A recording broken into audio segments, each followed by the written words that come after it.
Sugdan nato ang atong balitaay sa epekto sa bagyong Inday ug enhanced habagat sa tibuok nasud. Nakatala na og 17 katawong namatay ang Office of Civil Defense tungod sa mga pagbaha sa laing-laing dapit labi na sa Mindanao.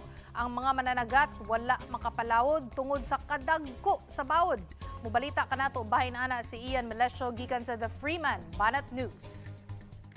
Laklit pero bunok nga ulan ug kusog nga hangin ang nasinati sa Cagayan, sukad nga giisa patas ang wind signal dito tungod sa bagyong Inday. Pero kung naa may napiktuhan, katurang mga mananagat nga wa na gyud makapalawod aron manginabuhi. Grabe manggod ka kusog ang hapak sa bawod karong panahona. Ingon ani sa didto sa Batanes, walay nakalarga gikan sa pantalan sa Pasko. Sa Miag-aw, Iloilo sad, ganinang kadlawon ni saka og mayo ang tubig sa Tumagbok Bridge. Nigamit pa og crane ang mga rescuers para luwason ang mga badyaw nga nangatanggong didto. Nakaron sa evacuation center ang mga badyaw.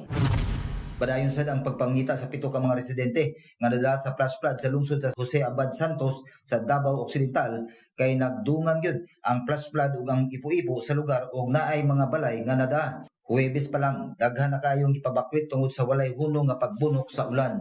Sa pinakaulahing talaan sa Office of the Civil Defense, ganinang buntag, naabot na og 17 ka tawo ang namatay ug siyam sad ang missing tungod aning bagyong Inday ug enhanced sa bagat. Sobra 112,000 na kapamilya ang gipabakwit gikan sila mga balay. Giklaro hinoon sa OCD nga kanitan ang mga nahisgutang numero o gidaghanon sa mga apektado padayon pa nga giberipika. Kapatid para sa 1PH, Ian Melesio gikan sa The Freeman Banat News.